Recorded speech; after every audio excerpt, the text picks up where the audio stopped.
Hello, si Kane JD Mod Menu na naman ulit. Magre-review na naman sa JD Mod Menu. So first, home. Team selections, yan kayo. Alam nyo naman to, di ba? Yun yung pagtitrade. Next, jersey replacement. Parang wala na yan eh. Pwede na yan dun mga gawa sa edit.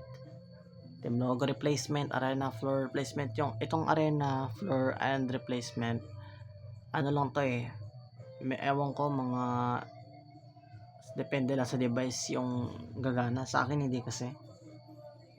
Then shader and adjustable shirts, wala, hindi ko magamit niyan.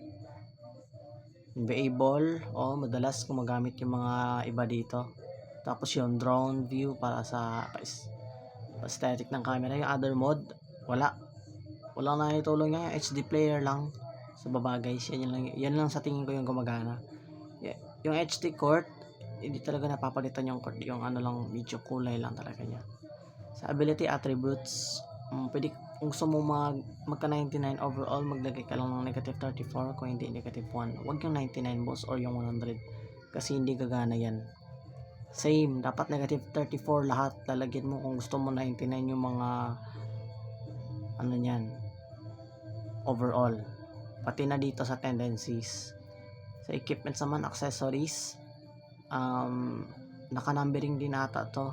Maglalagay ka lang na kahit anong number dyan, ano mo lang siya, parang hulaan mo hanggang sa makuha mo yung socks, makuha mo yung left leg guard, ewan ko, maglagay ka dyan kahit ano. Tapos arte issues, never ako nag-try nyan kasi ewan ko, hindi ko nga alam gumagana ba yan. Sa high rate, maganda siya sa quick game, hindi sa my career. Sa information naman na dito yung pag-customize na isang player, no? Tignan niyo to guys ha.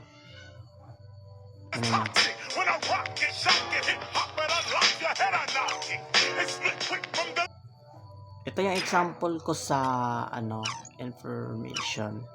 Ito, player information. Ito yung example ko dito guys ha. Tingnan mo. Tingnan niya. Punta ko ng Rockets para ma-edit ko yan.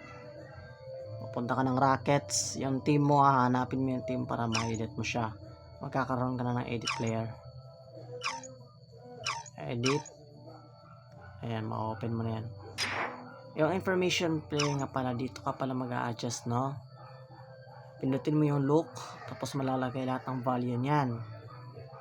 Sa example, position, nilagyan ko ng 4 kasi nandyan yung point guard, shooting guard. Pinili ko lang yung 4 kasi gusto ko center. 4 yung center guys. Center, ata to? Ayan, center point guard. Ngayon mo lang nakita yan. Lalagyan mo lang ng 4 para magka center point guard ka doon sa position. Tingnan nyo yung height guys, naka 8 footer yan. Di basta yan men.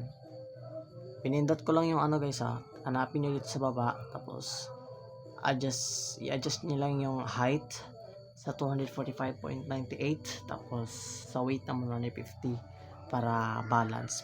Mataas siya pero hindi mabigat tumakbo. Next is yung my career. Pwede dito yung chemistry guys. Yung pag-adjust nga pala ng chemistry, i-hold mo lang siya, tapos swipe to right kung dadagdagan mo, and swipe to left naman pababa. Nandyan yung my career mo na yung chemistry dito sa baba. Ayan yung 99. Pwede mo i-100 yan men. Pwede i-100 mo yan. Mali-reset yan mamaya pag naglaro ka na. Madadagdag na yan. Tapos fan count, yun yung fans mo sa my career, madadagdagan. Tapos competition difficulty sa playoffs ata yan. Ewan ko, di ako nag-try yan eh. So game speed naman, ito yung game speed ng my career mo. Single session time, yan yung shot clock. Pwede mo i-off yan para sa'yo yung bola. Drill clock, para lang yan yung drill clock sa nagkakagawa lang ng my career. And single session, end of quarter yan guys. May end yung quarter. Pati na sa synchronizaton time, and din yan sa shot clock. Competition A+, pag nasa in-game ka na, A+ agad yung nasa taas mo. Score count, yan yung maano mo yan, mababago mo yung score mo. Example doon, 3491, pwede mo ilagay doon 100 para 91, 100 yung score. Sa'yo lang, hindi gumagana sa kalaban. Season length, hindi gumagana yan, boss.